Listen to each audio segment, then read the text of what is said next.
Et si je vous disais que le meilleur guide jamais écrit pour bâtir une richesse ne se trouve pas dans le rayon finance d'une librairie, ni caché derrière un cours en ligne à 997 $, mais qu'il est là, tout simplement, dans les pages de la Bible, depuis 2000 ans. La plupart des gens lisent la Bible pour le salut. Ils passent complètement à côté du fait que, disséminés dans les Écritures, de la Genèse à l'Apocalypse, 20 plantes ont permis de bâtir des empires, de financer des royaumes et de créer une richesse générationnelle pour tous ceux qui les ont comprises. Et aujourd'hui, je vais vous présenter les 20 classés de la plus rentable à la plus révolutionnaire, avec le modèle économique précis que chacune d'elles débloque dans l'économie moderne. Restez dans les parages, car le numéro 11 de cette liste valait littéralement plus que l'or pendant la majeure partie de l'histoire de l'humanité, et vous pouvez commencer à le vendre en ligne cette semaine. Et la culture numéro 19, à elle seule, un seul acre, récolté correctement, peut rapporter plus par pied carré que presque toutes les autres cultures agricoles de la planète. Assurez-vous de vous abonner dès maintenant, car nous publions de nouvelles vidéos chaque semaine, reliant la sagesse biblique ancienne aux stratégies modernes de gestion de richesse, et je serai ravi de vous compter parmi nous. Entrons dans le vif du sujet. Voici 20 plantes bibliques qui vous rendront millionnaire, classées de remarquables à véritablement transformatrices. Numéro 1. L'olivier, la machine à cash millénaire. Commençons par la plante qui apparaît plus souvent dans les Écritures que presque toutes les autres. L'olivier est omniprésent dans la Bible, depuis la colombe revenant à Noé avec un rameau d'olivier dans Genèse 8:11, jusqu'aux huiles d'onction de l'Ancien Testament et à Jésus priant dans le jardin de Gethsémani, jardin qui tire son nom du pressoir à olives. Réfléchissez-y. Le moment le plus sacré de l'histoire chrétienne s'est déroulé dans une oliveraie, non pas dans un palais, ni dans un temple, mais dans une oliveraie. Ce n'était pas une coïncidence, c'était une affirmation sur ce qui représente la véritable valeur. Voici ce qui fait de l'olivier l'un des plus grands atouts patrimoniaux jamais créés. Un seul arbre peut produire des fruits pendant plus de 1000 ans. Dans le jardin de Gethsémani, on trouve encore aujourd'hui des oliviers qui portent des fruits et dont l'âge est estimé à plus de 2000 ans. Vos arrière-petits-enfants pourraient récolter les fruits d'un arbre que vous planterez cette année. Mais parlons d'économie moderne. L'huile d'olive extra vierge se vend entre 20 et 80 $, le litre sur le segment haut de gamme du marché. L'industrie mondiale de l'huile d'olive représente plus de 14 milliards de dollars et est en pleine croissance.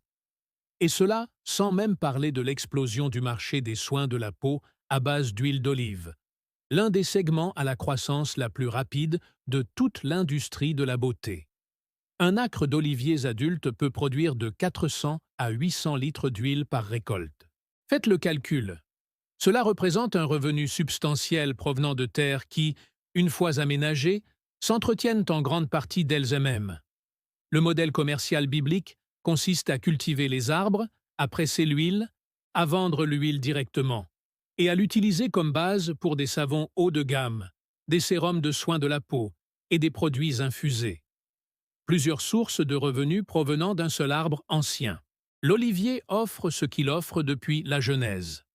Un patrimoine intergénérationnel qui survit à toutes les tendances commerciales, à tous les krachs boursiers et à toutes les générations qui le plantent. En deuxième position, la vigne, la culture ayant la plus grande valeur par hectare au monde. La vigne apparaît plus de 500 fois dans les Écritures.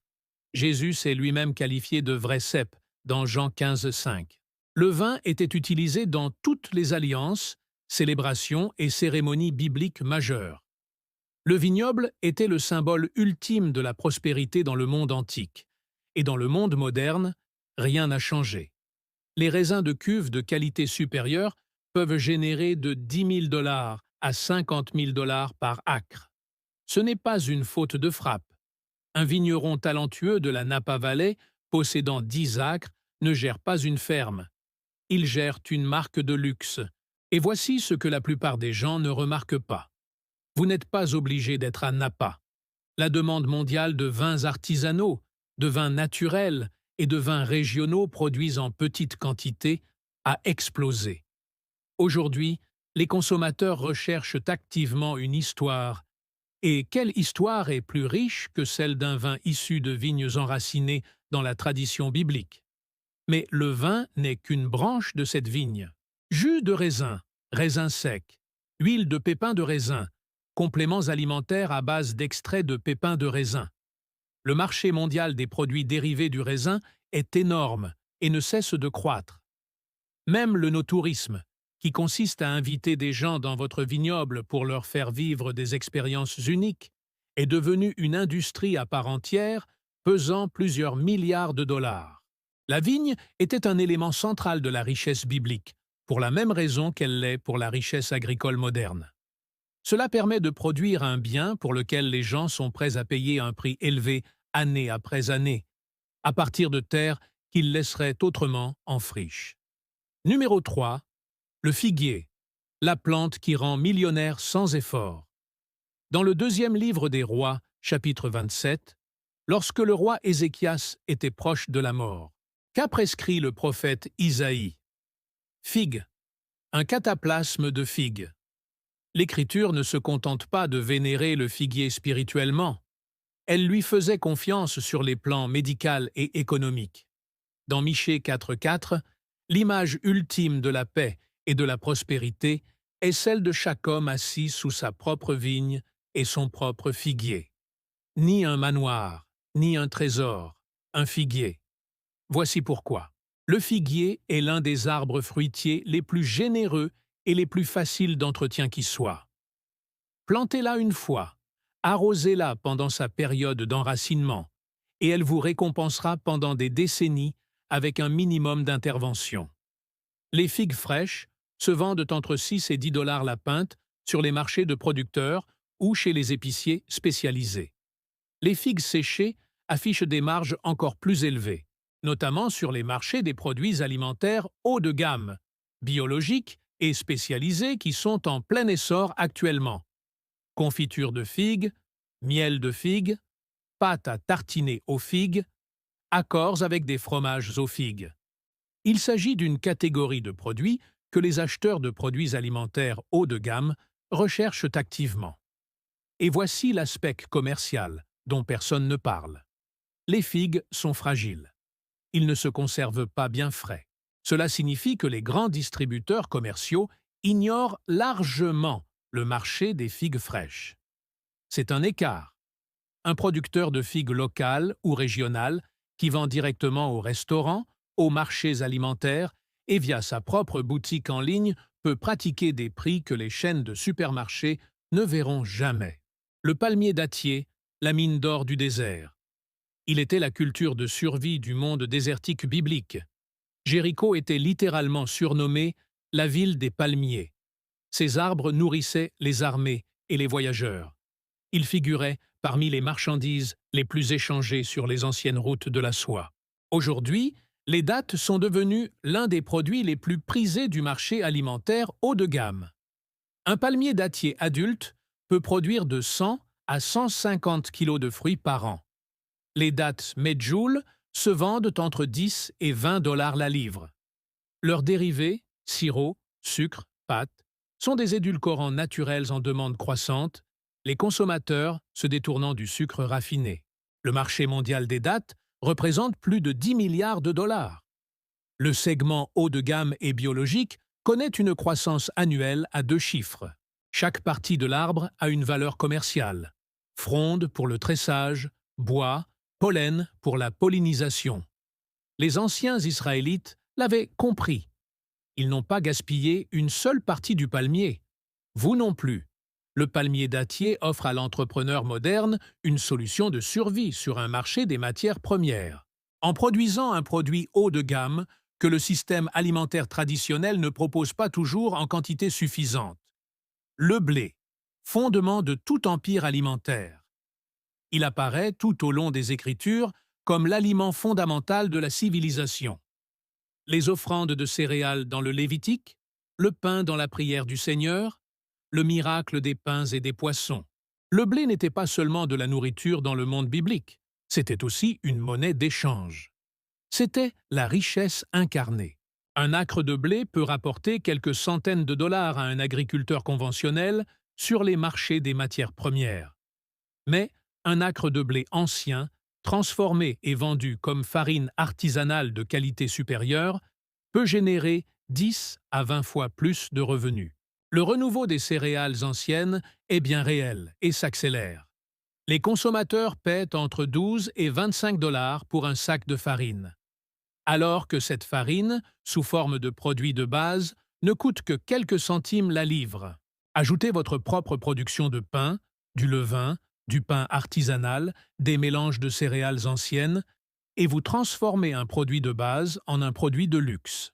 Vous n'êtes pas obligé de vous développer à l'échelle industrielle. Il faut devenir plus intelligent, remonter plus haut dans la chaîne de valeur, et raconter l'histoire que la farine produite en masse ne pourra jamais raconter. L'orge, la culture lucrative sous-estimée. Elle apparaît constamment dans l'Ancien Testament, dans le livre de Ruth, dans les offrandes, dans la vie quotidienne. C'était la nourriture des ouvriers et des soldats. Et voici l'enseignement commercial que recèle cette histoire. L'orge était partout parce qu'elle pousse là où rien d'autre ne pousse. Tolérance à la sécheresse, au sel, saison de croissance courte, l'orge survit. L'essor de la bière artisanale a fait de l'orge de brasserie l'une des cultures spécialisées les plus demandées par les petits producteurs. Les brasseurs artisanaux recherchent activement de l'orge locale de haute qualité et sont prêts à payer bien plus que le prix des matières premières. Dans le même temps, l'orge, sous forme d'aliment santé, connaît une renaissance grâce à sa teneur exceptionnellement élevée en fibres et à ses bienfaits cardiovasculaires, et des aliments pour animaux. Il ne faut jamais sous-estimer l'alimentation animale, car la viande et les produits laitiers biologiques et issus d'élevage en pâturage sont en pleine expansion. La demande en aliments pour animaux à base d'orge propre et traçable croît plus vite que l'offre. 3 marchés, une seule récolte, une efficacité biblique. La grenade, le superaliment de première qualité. Des grenades étaient brodées sur les vêtements des prêtres dans l'Exode 28. Elles ornaient le temple de Salomon. Elles étaient, dans toute l'Écriture, des symboles d'abondance, de fertilité et de faveur divine. La grenade figure parmi les aliments les plus riches en antioxydants jamais mesurés. Les recherches cliniques sur le jus de grenade sont substantielles. Pour la santé cardiovasculaire, la réduction de l'inflammation et les composés protecteurs contre le cancer sont en pleine expansion. Ces recherches ont créé un marché de niche, où les prix pratiqués sont exceptionnels. Les grenades fraîches se vendent 4 $ pièce. Le jus de grenade coûte entre 8 et 15 $ la bouteille. L'huile de pépin de grenade est l'une des huiles culinaires les plus chères du marché, rivalisant avec l'huile de truffe en prix au gramme. Les fabricants de compléments alimentaires paient le prix fort pour de l'extrait de grenade standardisé. Les grands conglomérats alimentaires n'ont pas encore percé le secret de la chaîne d'approvisionnement de ce fruit. Cela signifie que des prix premium sont accessibles aux petits et moyens producteurs capables de produire de manière constante. Vous n'êtes pas en concurrence avec des géants du secteur des matières premières. Vous comblez un vide qu'ils ne peuvent pas combler. Le fruit qui ornait les lieux les plus sacrés des Écritures orne désormais les secteurs les plus lucratifs du marché mondial des aliments santé. L'amandier, la ruée vers l'or des noix modernes. La verge d'Aaron bourgeonna et fleurit, comme les amandiers dans Nombre 17:8. Un signe miraculeux choisi précisément parce que l'amandier est le premier arbre à fleurir chaque année, alors que tout le reste est encore en dormance dans le froid. De la précocité, de l'anticipation de la saison à venir. C'est aussi la métaphore parfaite de ce que les amandes ont accompli sur les marchés alimentaires modernes. Ils sont arrivés les premiers. L'amande est aujourd'hui l'une des cultures de noix les plus précieuses au monde. Les amandes de Californie génèrent à elles seules plus de 5 milliards de dollars de ventes annuelles. Mais voici une opportunité pour les petits producteurs et transformateurs. Le lait d'amande, le beurre d'amande, la farine d'amande, l'huile d'amande et les amandes entières sont chacun commercialisés sur des marchés complètement différents, avec des acheteurs complètement différents et des marges complètement différentes. Un producteur d'amandes qui vend des noix brutes bénéficie d'un prix conforme aux normes des matières premières.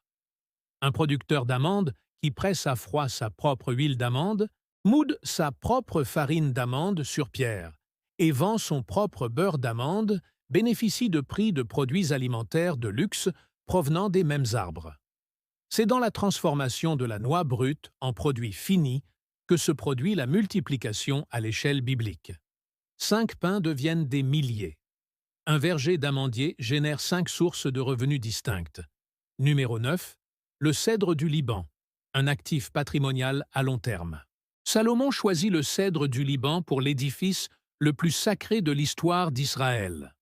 Le premier livre des Rois, chapitre 5, décrit un traité complexe entre Salomon et le roi Hiram, conclu spécifiquement pour obtenir du bois de cèdre pour le temple. Ni or, ni argent, cèdre. Pourquoi? Car le cèdre du Liban était le matériau de construction le plus fin, le plus durable et le plus aromatique du monde connu. Elle était si précieuse que des économies entières se sont construites autour de son commerce. Voici le point de vue moderne en matière d'investissement. Le bois de cèdre de haute qualité constitue un atout précieux à long terme, exactement comme le décrivent les Écritures. On ne plante pas de cèdre pour devenir riche cette année. On plante le cèdre comme le pensait Salomon, de génération en génération. Une forêt de cèdre mature peut générer des rendements extraordinaires lors de sa récolte, notamment pour la fabrication de meubles haut de gamme, d'armoires et de matériaux de construction de luxe. L'huile de cèdre, distillée à la vapeur à partir de copeaux et de sciure, se vend à prix d'or sur les marchés de l'aromathérapie et des soins personnels. Ce bois résiste naturellement à la pourriture et aux insectes, ce qui en fait le choix privilégié pour les armoires, les commodes et les meubles d'extérieur, dont le prix est 3 à 5 fois supérieur à celui des équivalents en pin. La leçon biblique présentée ici est la plus importante de toute cette vidéo. Les personnes les plus riches de l'histoire ont planté des arbres à l'ombre desquels elles ne s'assieraient jamais. L'investissement de Salomon dans le cèdre a permis de créer le plus magnifique édifice de son époque. Quel investissement à long terme mettez-vous en place aujourd'hui? Et si vous percevez le schéma ici, si vous réalisez que chaque plante que les Écritures ont choisi de mettre en avant l'a été non seulement pour sa signification spirituelle, mais aussi pour sa valeur réelle, quantifiable et transmissible sur plusieurs générations, cliquez sur le bouton « J'aime » dès maintenant. Cela permet à cette chaîne d'atteindre un public prêt à allier la sagesse ancestrale à la richesse moderne. Et si vous n'êtes pas encore abonné, qu'attendez-vous? Cliquez sur le bouton « S'abonner ». Nous publions du nouveau contenu chaque semaine et j'adorerais vous compter parmi nous. Continuons. Numéro 10. L'hysope, le créneau à forte valeur ajoutée. L'hysope a été choisi pour les moments les plus solennels des Écritures. La Pâque dans l'Exode 12, le rituel de purification dans le Psaume 51, la crucifixion elle-même. Ce n'était pas un choix aléatoire. Les anciens Israélites savaient que l'hysope possédait de véritables propriétés purifiantes et antimicrobiennes. Son utilisation dans les rituels de purification signifiait que le rituel avait un véritable effet. Sur le marché moderne, l'huile essentielle d'hysope est un produit de niche de grande valeur, à la production commerciale limitée et qui compte des acheteurs fidèles et dévoués dans les milieux de l'herboristerie, de l'aromathérapie et de la médecine naturelle. Le modèle économique ici repose sur la domination d'un créneau spécifique. Vous n'essayez pas de concurrencer les producteurs d'herbes aromatiques destinés au marché de masse. Vous vous adressez à une clientèle spécifique et avertie qui sait exactement ce qu'elle veut et qui est prête à payer un prix élevé pour une qualité digne de confiance. L'huile essentielle d'hysope se vend entre 30 et 80 $ la petite bouteille. Une petite exploitation spécialisée dans la culture d'hysope biologique certifiée, destinée à la vente directe ou en gros aux entreprises d'huiles essentielles, peut générer un revenu remarquable par mètre carré. La plante qui nous a appris que la purification est une réalité physique et mesurable nous enseigne aujourd'hui que les marchés de niche aux racines bibliques peuvent représenter certains des secteurs les plus rentables de l'agriculture moderne. Numéro 11. L'encens, ce précieux produit ancestral qui n'a jamais faibli. L'encens est mentionné plus de 20 fois dans les Écritures, dans l'huile sainte d'onction, dans les offrandes du tabernacle, et surtout comme l'un des 3 cadeaux apportés à l'enfant Jésus. Et voici la question qui mérite d'être posée. Pourquoi l'encens était-il jugé digne d'être offert au roi des rois au même titre que l'or? Car l'encens, la résine des arbres Boswellia, valait littéralement plus que l'or pendant une grande partie de l'histoire de l'humanité.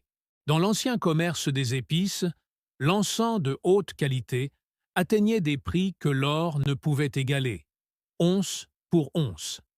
Et sur le marché actuel, presque rien n'a changé. La résine de Boswellia, de première qualité, se vend à plusieurs centaines de dollars le kilogramme. L'huile essentielle d'encens, distillée à la vapeur à partir de la résine, est l'une des huiles les plus recherchées sur tout le marché du bien-être de luxe. Le marché mondial de l'aromathérapie pèse des milliards et l'encens figure constamment parmi les produits les plus chers. Mais c'est là que se trouve le véritable argent moderne. Supplément d'acide boswellique. Les recherches cliniques confirmant les bienfaits anti-inflammatoires de l'extrait d'encens pour l'arthrite, l'asthme et les maladies inflammatoires de l'intestin ont créé une demande énorme sur le marché des nutraceutiques. Les fabricants de compléments alimentaires paient des prix exorbitants pour l'extrait standardisé de Boswellia. Le don digne du Christ vaut encore autant aujourd'hui qu'à Bethléem. Et quiconque découvre comment cultiver, se procurer ou valoriser cette résine ancestrale possède un potentiel extraordinaire. Le numéro 12, la myrrhe, l'autre don qui ne cesse de donner. La myrrhe est arrivée en même temps que l'encens à la Nativité et elle a suivi le Christ jusqu'au tombeau où Nicodème l'a apporté pour l'enterrement. Jean 19, 39. De la naissance à la mort, la myrrhe était présente. Et cette gamme, allant du cadeau de luxe à la nécessité médicinale, en dit long sur le profil commercial de la myrrhe. La résine de myrrhe et son huile essentielle se vendent au même niveau de qualité supérieure que l'encens. L'industrie mondiale du parfum utilise la myrrhe comme note de fond dans certains des parfums les plus chers au monde. Sa chaleur, son côté balsamique et sa légère note médicinale sont irremplaçables. Il est impossible de synthétiser cela en laboratoire et d'obtenir le même résultat. Le marché des parfums haut de gamme est énorme. Les parfumeurs indépendants, les entreprises de parfums naturels et les marques de soins de la peau de luxe sont tous en concurrence pour s'approvisionner en myrrhe de qualité. Cette concurrence maintient les prix élevés. Ajoutez à cela le marché des compléments alimentaires, les teintures de myrrhe, l'huile de myrrhe pour les soins buccaux, les préparations antimicrobiennes à base de myrrhe, et vous obtenez un produit de base avec de multiples marchés haut de gamme qui convergent tous dans la même direction. La myrrhe représente l'idée ancestrale, selon laquelle certains produits bénéficient d'un prix de luxe permanent car ils sont irremplaçables et ne connaissent jamais de déclin. Des guerres ont été menées pour cette résine. Des caravanes traversaient les déserts en le transportant. Et aujourd'hui, il atteint discrètement certains des prix les plus élevés à l'once dans le commerce botanique mondial. Numéro 13. La graine de moutarde, la parabole de l'évolutivité. Jésus n'a pas choisi la graine de moutarde au hasard lorsqu'il a décrit le royaume des cieux dans Matthieu 13, 31. Il l'a choisi parce que tous les membres de la foule comprenaient exactement ce que représentait une graine de moutarde. Le plus petit apport possible produisant le rendement le plus disproportionné possible. Il ne s'agit pas seulement de théologie, il s'agit du principe fondamental de toutes les grandes entreprises jamais bâties. L'industrie de la moutarde est mondiale, stable et sous-exploitée par les petits producteurs. Les graines de moutarde sont utilisées dans 3 contextes commerciaux totalement distincts, comme ingrédient condimentaire, comme huile culinaire pressée à froid et comme culture de couverture vendue aux agriculteurs pour améliorer la santé des sols. Voilà 3 sources de revenus à partir d'une toute petite graine. Mais voici la parabole rendue concrète. La moutarde pousse de manière agressive. Il produit rapidement. Cela nécessite un minimum d'intrants, ce qui signifie qu'un petit investissement, un petit capital de départ, un petit terrain, un petit début peuvent se transformer en une opération importante en un temps remarquablement court si vous développez votre activité intelligemment. La parabole du grain de moutarde ne parle pas seulement de foi, elle parle aussi de la compréhension que la réussite est accessible à tous ceux qui se lancent, aussi modeste que puisse paraître le début. Le royaume des richesses, comme le royaume des cieux, commence avec ce que vous avez entre les mains en ce moment même. Numéro 14. Le lin, la culture biblique à double source de revenus. Le lin apparaît dans les Écritures comme la source du lin, le tissu des prêtres, le linceul funéraire, la matière des vêtements sacrés. Le livre des Proverbes, chapitre 31, décrivant la femme vertueuse aux capacités extraordinaires, note spécifiquement qu'elle travaille le lin. Ce n'était pas une simple mention. La production de lin était une activité importante dans l'économie antique, et le lin est encore plus précieux dans l'économie moderne, car il produit 2 produits de première qualité totalement distincts, la fibre et la graine. Le lin fabriqué à partir de fibres de lin a connu une renaissance remarquable dans le secteur de la mode haut de gamme et du textile d'ameublement. La demande de lin, stimulée par les consommateurs à la recherche de tissus naturels, durables et respirants, a fait grimper les prix bien au-dessus des moyennes historiques. Le linge artisanal issu de petits producteurs traçables atteint des prix que les producteurs de linge industriels ne peuvent tout simplement pas revendiquer. Parallèlement, les graines de lin et l'huile de lin sont devenus des acteurs majeurs du marché des aliments fonctionnels et des compléments alimentaires. La teneur en acides gras oméga 3 des graines de lin en a fait un ingrédient de base dans la fabrication d'aliments santé, et la demande continue de croître à mesure que l'alimentation à base de plantes se développe à l'échelle mondiale. 2 récoltes issues d'une seule plantation, 2 marchés issus d'un seul champ. La conception biblique du lin était précisément celle-ci. Il donne plus qu'il ne donne. C'est la définition même de la richesse transmissible de génération en génération. Numéro 15. La coriandre, la culture à rendement rapide. Lorsque les Israélites découvrirent la manne pour la première fois dans le désert, Exode 16:31 la décrit comme ressemblant à des graines de coriandre. Ils ont utilisé la coriandre comme point de référence, l'élément que tout le monde dans la foule a immédiatement reconnu. Cela montre à quel point la coriandre était essentielle à l'économie quotidienne du monde antique. Et dans le commerce moderne des épices, la coriandre occupe une place unique. C'est à la fois une herbe à croissance rapide lorsqu'elle est récoltée fraîche comme la coriandre et une épice à graines séchée lentement lorsqu'on la laisse mûrir. Cela signifie que vous pouvez effectuer plusieurs récoltes à partir d'une même plantation. En adaptant votre produit en fonction de la demande du marché, le marché mondial des herbes et des épices représente plus de 20 milliards de dollars.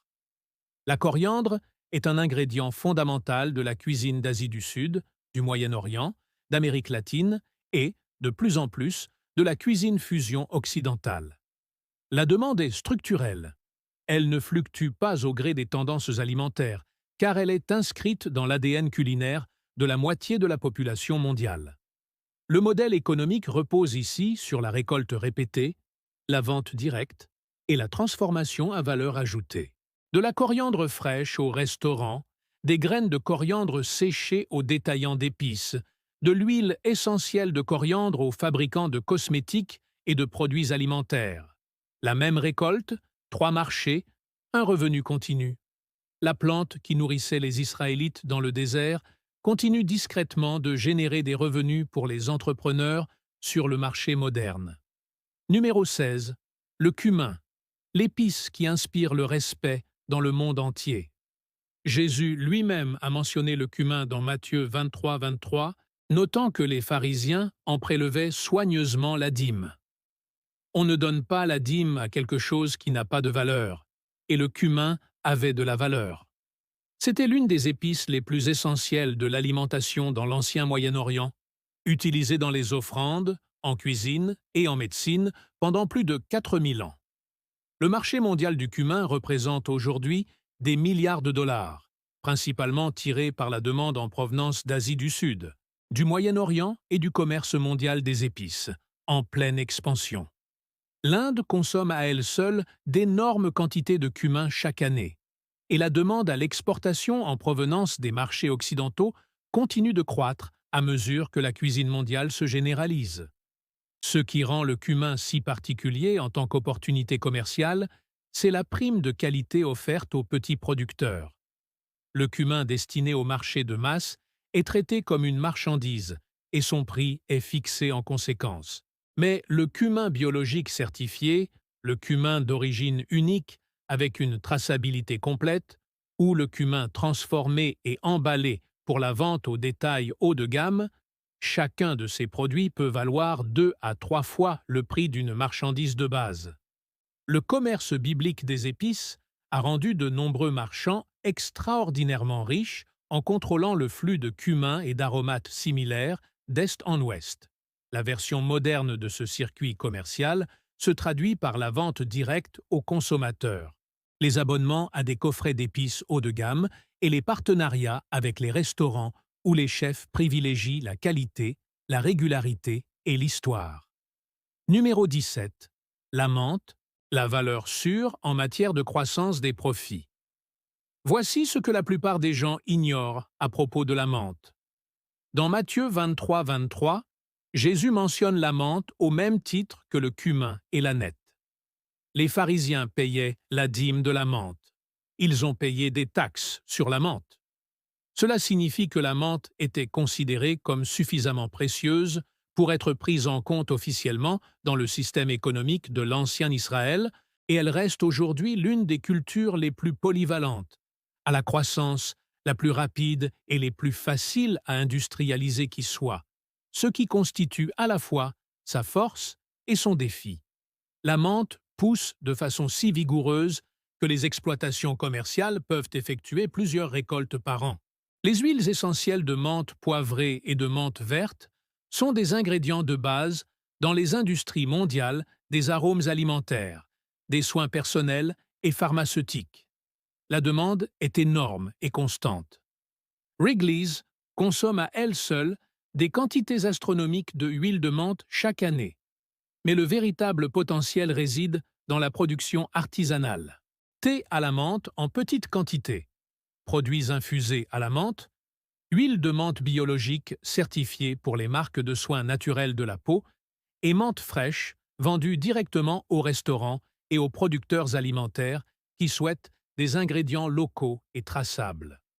La plante qui était suffisamment précieuse pour justifier une dîme au temple l'est désormais suffisamment pour permettre de générer un revenu agricole conséquent, d'autant plus que la majeure partie de la production commerciale de menthe est concentrée dans quelques régions, laissant ainsi de vastes opportunités géographiques.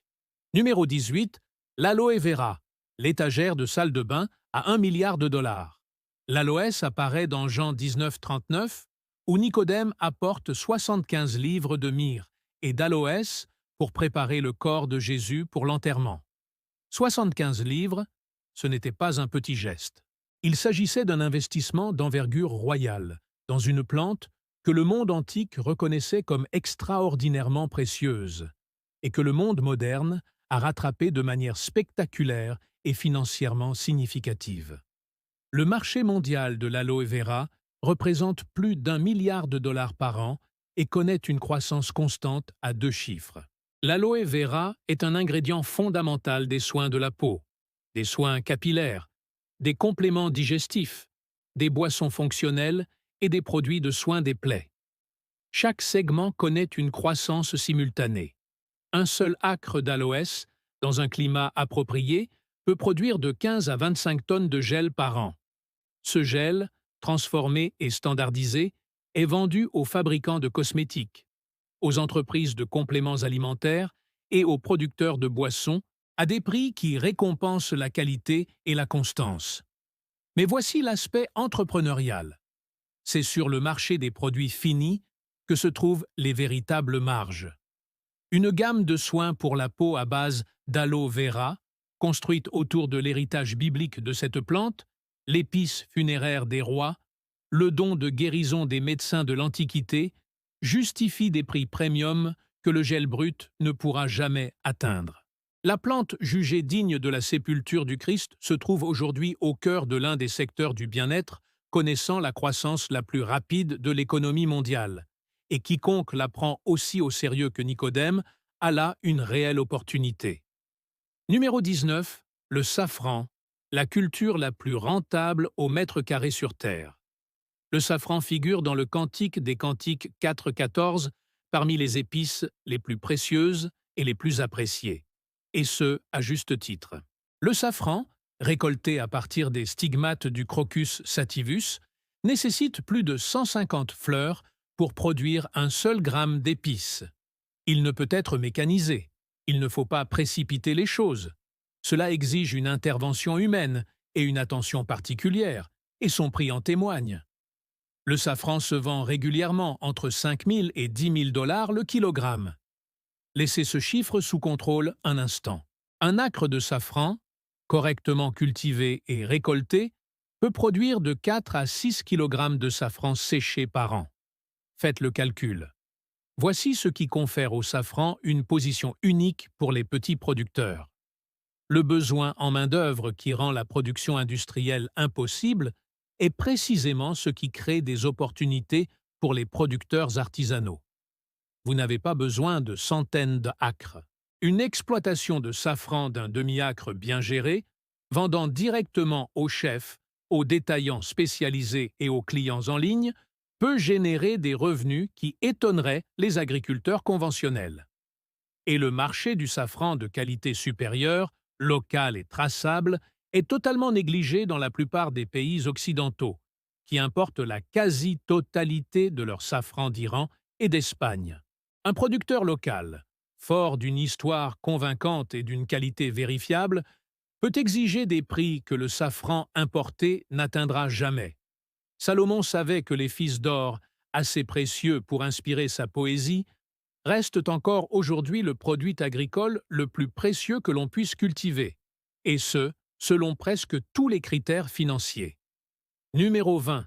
La cannelle, l'écorce sacrée qui a bâti des empires commerciaux, et nous voici donc au numéro 20.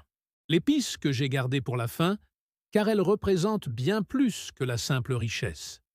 Cela illustre la manière dont l'Écriture a toujours choisi d'ancrer ses valeurs les plus élevées dans des choses ayant une valeur matérielle authentique et durable. La cannelle apparaît dans Exode 30, 23 comme un ingrédient de l'huile sainte d'onction. Elle était si précieuse que d'anciennes routes commerciales furent construites spécifiquement pour contrôler son approvisionnement. Des guerres ont été menées pour la cannelle. Les marchands ont bâti des dynasties grâce au seul profit tiré de la cannelle. Les Romains auraient brûlé la quantité de cannelle stockée pendant 1 an lors des funérailles de Néron, non pas par gaspillage, mais comme ultime démonstration de richesse impériale. Et dans l'économie moderne, la valeur de la cannelle n'a jamais diminué. Elle s'est diversifiée.